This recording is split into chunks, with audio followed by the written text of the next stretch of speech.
Good afternoon, my name is Edward Gresham, and I have a question for you here today. Wouldn't it be great to learn how to play the piano like one of your favorite gospel artists, for example, like Fred Hammond and Israel?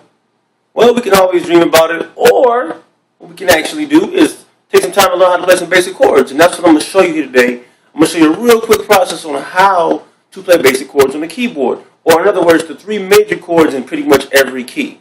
Okay, so let's go ahead and get started here today. All right, one of the first things you need to know is what a major key is, or a major chord is. A major chord is defined as the root key, the key that you're singing in, and the third of that key as well as the fifth. They make a major chord. Now, if you don't really understand too much about theory, I'm going to show you a fast way to learn or a fast way to cheat. It's called a chart scale. Check it out.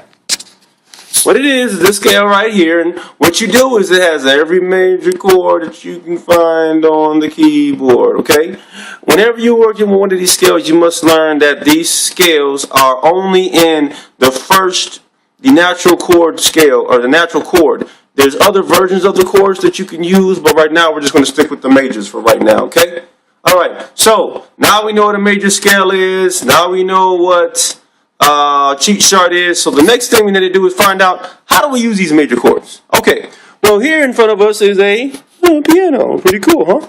All right, we have to use what we call number theory. If you use number theory, which is very commonly used today, it will help you figure out every single chord on the keyboard.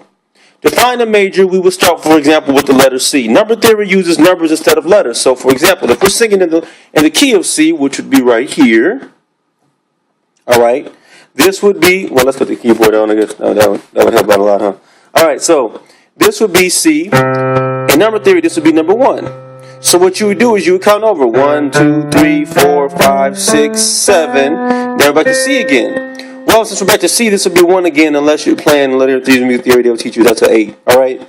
All right, so in order to find the major chord, again, you need to find the 1 chord, the 3, and the 5. Okay?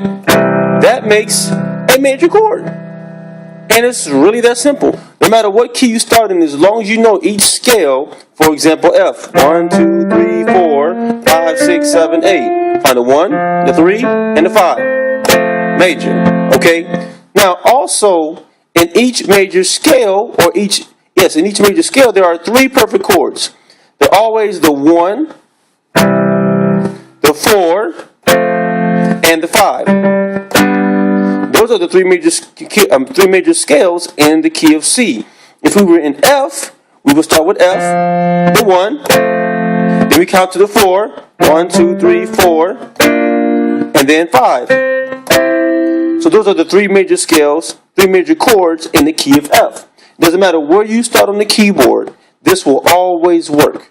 Okay? So whether you start at C sharp, go to the 4, you can always find the major chords. It's flawless. It'll work every single time. Okay? All right.